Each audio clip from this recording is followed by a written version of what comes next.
There's a chance you've never met anyone quite like Dick Everett. He's not your average guy. Born in 1931, for one thing. I'm 91 and a half years old now.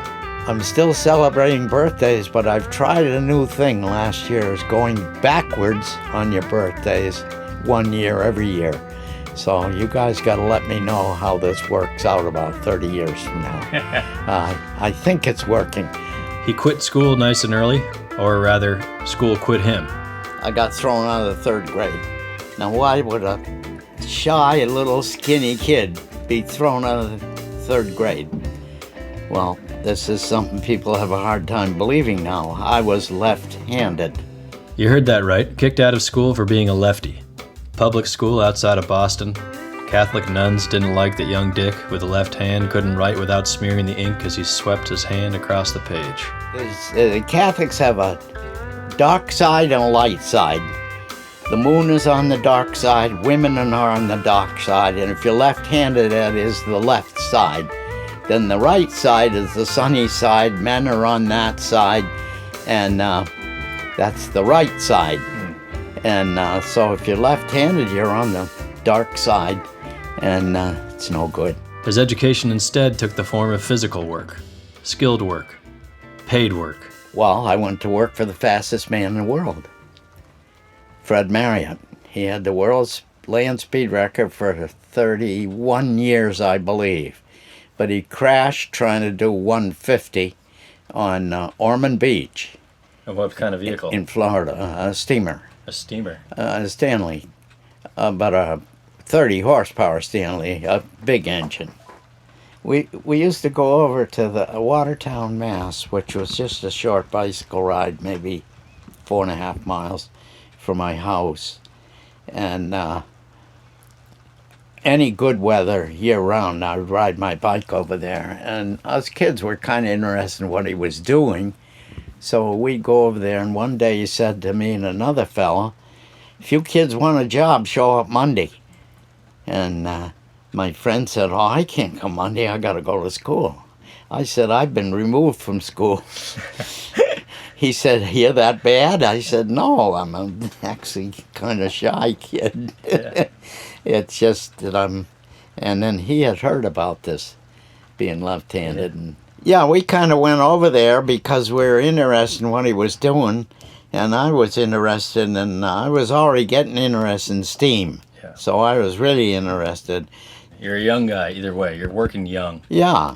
But you're working on something you're interested in. Oh, yeah. With a guy that you were compelled by. He didn't care how old I was if I could do what he wanted me to do. Sure. And the thing was, in the beginning, sweep off the bench, he had all these print chests that you keep type in if you're going to set type. Mm-hmm.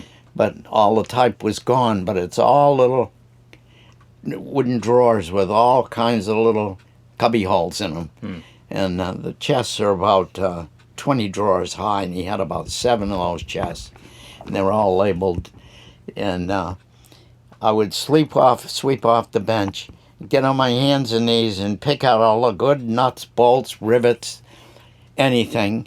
Then pick up any yellow scrap metal, then any babbitt or lead, and the scrap steel that was on the bench, he didn't care about. That went in another bin, so I had to know where to put all this stuff. And I'm standing around not sweeping off the bench because I'm looking for the counter duster. We call him a foxtail, the brush. He says, "Oh, we don't have one. You just take your hands like this and sweep the bench." And he's just sweeping. I start doing it, and of course there's little drips of blood coming out of me, and there's little metal shards sticking to me. He says, "Your hands will toughen up quick." And they did. Instantly, I leapt ahead of my peers. Yeah. Instantly. What do you think it was? Well, I'm making a living. Yeah. In 2 years, I'm making more than my father. He's getting paid every 2 weeks, and he's got what you'd call almost, it's a white-collar job. I'm working blue-collar, but I'm making more than he is. Yeah. Because I learned lots of the tricks. I dealt with scrap dealers all the time. Mm-hmm. So whenever I saw junk lead, I'd bring it home at night. And I knew the Russian Jewish guy who bought lead and bought rags and bought paper and cardboard. That first gig with Fred Marion led to a chance at the next one elsewhere.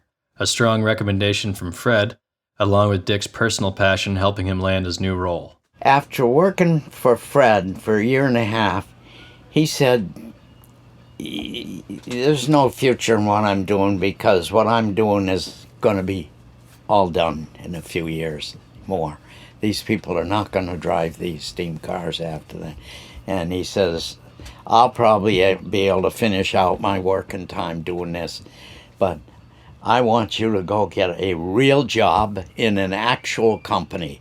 And he says, I know the vice president of a company in Cambridge, Mass, at Kendall Square. I went down there, and Fred told me, this guy's a Yankee, and I've got an idea of what you can tell him, because right in the beginning they say he can't hire a young kid like me. Most of the guys in there got families and all this, and, on and on.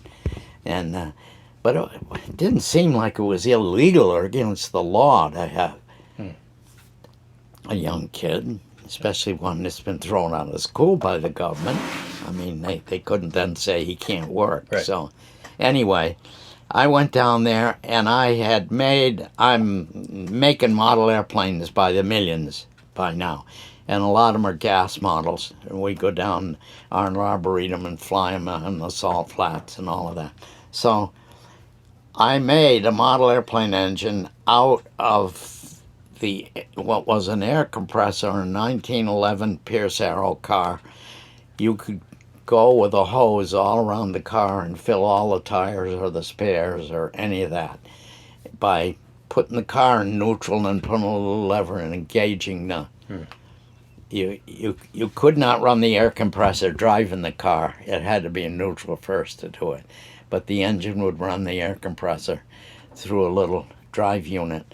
And I thought it looked like a air-cooled model airplane engine, but it was a compressor. But I made a new crankcase for it, and I used their cylinder, which was cast iron, and I made an aluminum piston for it. So I took this rather large model airplane engine in to demonstrate what I could do to this vice president. And Fred had called him and talked to him and said he would send a young kid down who he thought was smart as a whip, and maybe they could use him. And so when I got there, I wasn't unannounced. He knew I was coming. So I went in there, and I clamped the model airplane engine, had a wooden mount around it, and I brought a C-clamp, and I pulled out. He had a big oak roll-top desk, papers all over it, girls all in the office working, and it was a warmish late fall day, and the windows were open, and I started the engine, the papers all blowing off the desk, and they're blowing into where the girls are, and they're threatening to blow out the window, and they come running in, all these girls and secretaries, and they're trying to scoop up these papers, and he says, shut that damn thing off. I could barely hear him, but I shut it off. And he said, you really made this? And I said, yeah, I didn't cast the cylinder, but I made everything else, and I carved the propeller. Whoa, he said, that's pretty good. He said, Fred's told me about you. And I said, he's encouraged me to make you a deal. I said, I'll come to work for you Monday.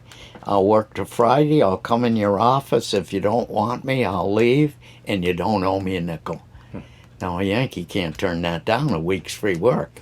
So I did it, and I came in Friday night, and he said, we're going to give you a shot. So you're resourceful. You're looking for opportunities. You're making the most of what's around you. I sure and I you're am. working hard. Yes. And you're making yourself Because useful. when I get to be 15, I go to my father, and I said, Dad, I'm going to be able to get a license pretty quick because I'm going to apply for a hardship license.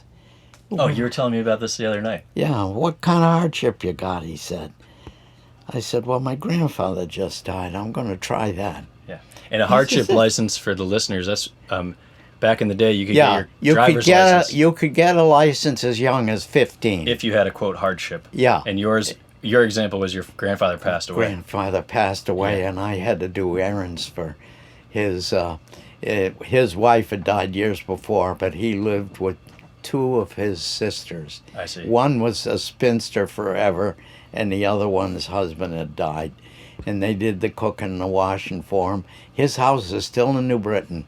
He ran a little company called New Britain Malleable Iron Works. Mm-hmm. And one of the things I told him I had to do was every 2 weeks I had to drive down to New Britain from Boston. Gotcha. Because I would have to retrieve the chilled iron parts out of Lockshot Pond.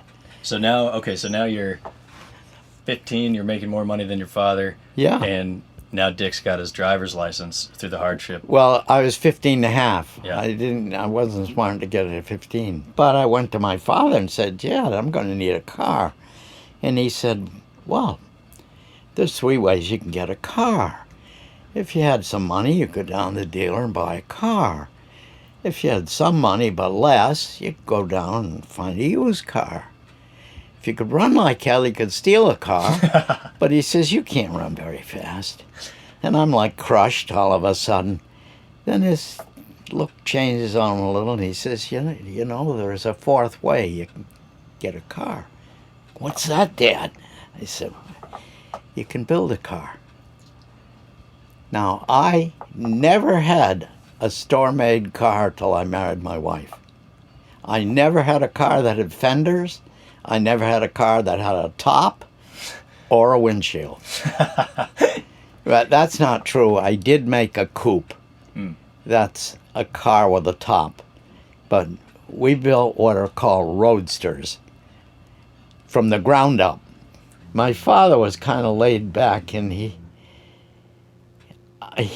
I know, didn't really like his job, but he couldn't quit it at the same time. And then all of a sudden, when I'm 16-ish, he dies. Dick has endured all this time by staying occupied and learning. The jobs along the way have been varied and many. Well, a lot of my work, my working life is working for museums. Doing what? Restoration work. I worked for Colonial Williamsburg. I worked for Mystic Seaport. I worked for New England Wireless and Steam. I worked for, it just goes on and on. Yeah. American Precision, Windsor, Vermont. I do a lot with them. I gone to England, worked for museums. Well, I started being a blacksmith, but I didn't. In the beginning, when I was a kid, we had to make parts for our roadsters. Yep. And we had to heat metal up and beat it out and make dropped front axles and all. A toolmaker first. Restoration work, early houses, all the hardware for houses, all the domestic hardware for the people who live in the houses. And we did this in France, England, here, Colonial Williamsburg. If you got money enough to eat a hearth-cooked meal at Colonial Williamsburg now, I think for 2 it's $300 or $400 for the meal.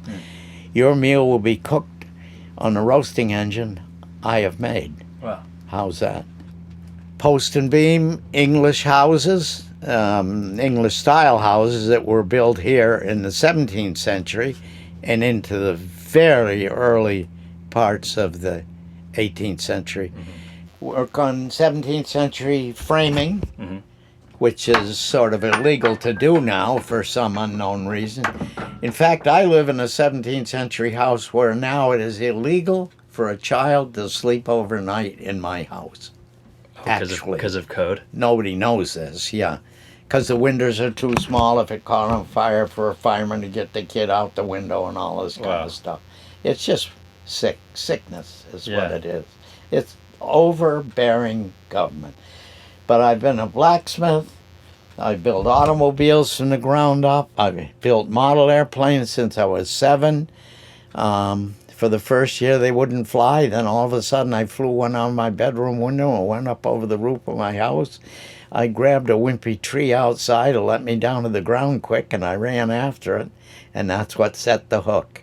I was 8 years old, and the model flew about 15 lots away, and I could see it in the air. It got a little lift, so it stayed up there, even though it was so twisted you wouldn't think it would fly. But anyway, I work on a lot of steam engines. I work on, well, we're setting up a sawmill now.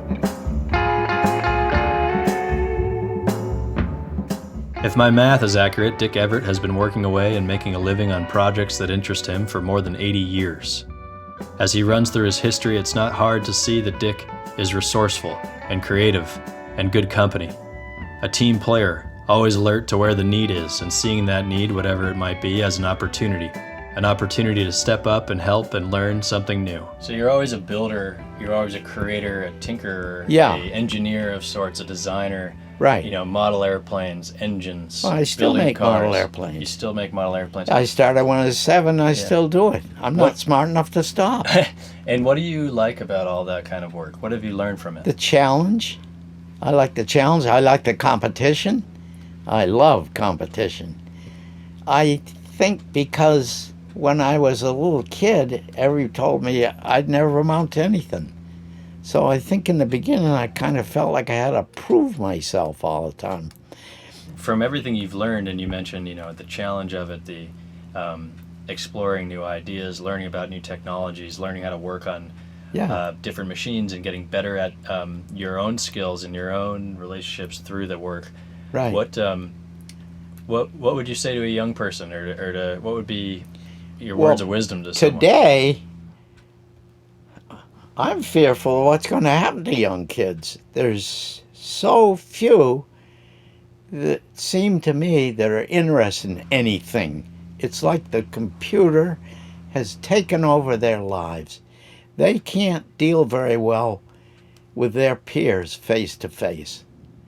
They'll go and talk to them on the computer, even though they might be in the next room. I mean, it doesn't make any sense to me, because sooner or later they got to deal with people, and they don't seem too capable of doing that. The depth and breadth of his experience, as you might imagine, have yielded valuable knowledge and lessons, and Dick has been sure to give those back to the next line of tinkerers, builders, and engineers. I had apprentice boys for years, and I had 3 that were world beaters. Now, I've been mentoring a kid at home. Well, he's almost not a kid anymore. He's turning 17 now. But I started with him when his father died when he was 9. And I've been working with him, and he's as smart as a whip. And he's got his own machine shop now. And what are you teaching him? Well, in the beginning, I teach him everything, but now he's pretty much taken over. I mean, he can teach me now. Yeah, the physical skills, you mean? Yeah. Yeah. He just made 1 million acorn nuts, if you know what that looks like. No. These are hollow tin acorn nut.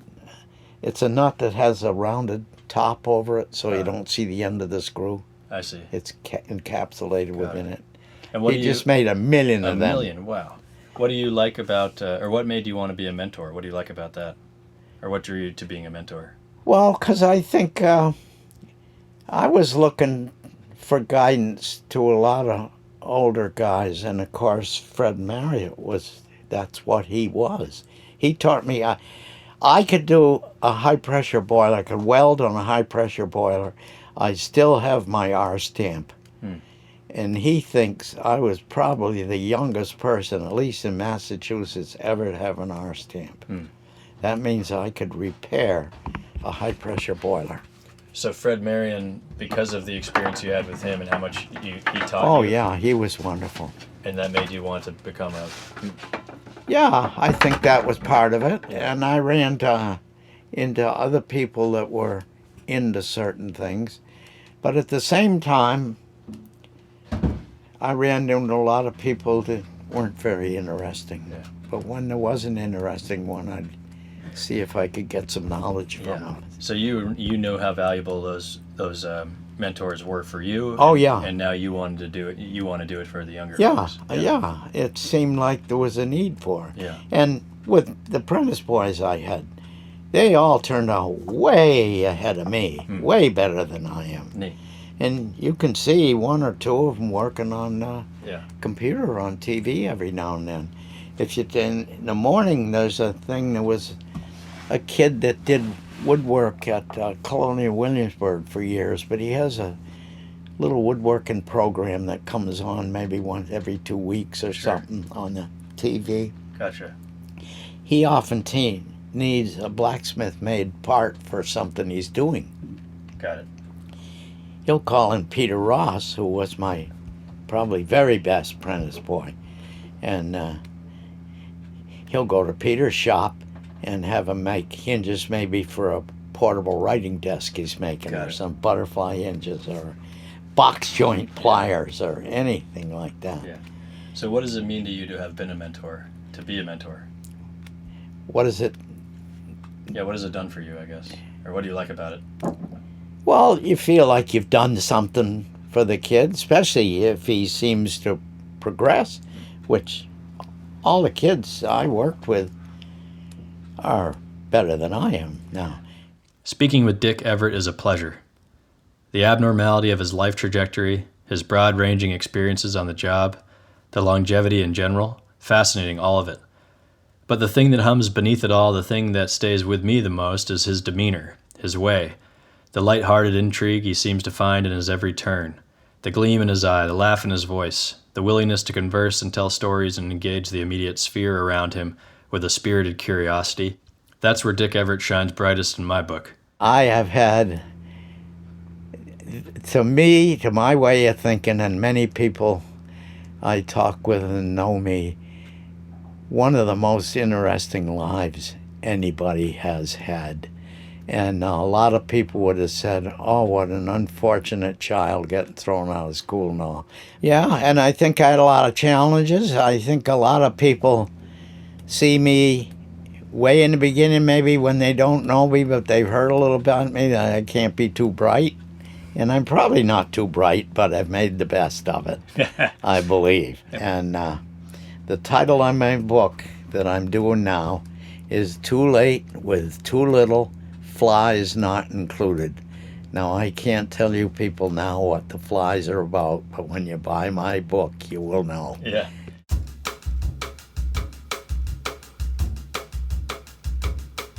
We are here at Gannon and Benjamin Boatyard, Vineyard Haven, Mass. And yes, we are. Dick and I have gotten to hang out a lot this summer, and it's always a pleasure. And maybe I should say how I met Ross Gannon and Nat Benjamin. Yeah, I'd love to hear that. All right. I was here one summer for a short time, and I always rode a bike here. I wouldn't drive a car around because I could get much quicker on a bicycle than a car where I was trying to go to. I'm afraid to ride a bike out here now. Yeah. Because the traffic and the people on the bike path are so rude that I get back in the car now. But anyway, I'm reading an article in the Gazette probably 40 years ago now, and there's this young guy in his garage up on Grove Street, Vineyard Haven, building a boat for James Taylor.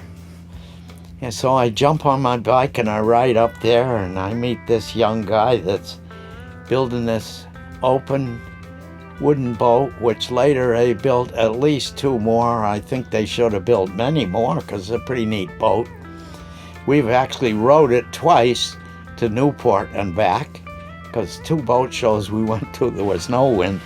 But that was Nat Benjamin, and that was pretty good. And I didn't meet Ross that year, but I'd say the next summer I'm coming off the ferry, and we can't get through 5 corners, and horns are blowing and traffic is jammed up all 5 ways. And I got out of the car and walk up ahead, and here's a big catboat on a 4-wheel steer trailer, which is illegal on the road, and the 2 front wheels are out like this. It can't back up or go ahead. And there's a young guy there, and he says, I don't know what we're going to do. The tie rod broke. I said, well, if you can get me a set of torches, I can weld it together for you quick. You can weld? Yeah, I said. Well, he came down with, what's the house movers guy's name up there? Trip? Yeah, Barnes. Trip Barnes. Yeah, Barnes. He went up there and got a set of bottles, I think, came down, a torch. It was a pretty poor torch. I think we were welding with a cutting tip. But anyway, we got it welded together and got it out of the 5 corners traffic jam there pretty quick. Wow. And that was Ross Gannon, who I had no idea who it was in the beginning. Yeah. But now he's a great friend. They're all great friends. I love that. Thanks for tuning in to the Jalapeno, and thanks, Dick Everett, for all you do and for being on the show. This is Ty, your host. Until next time, take care, my friends.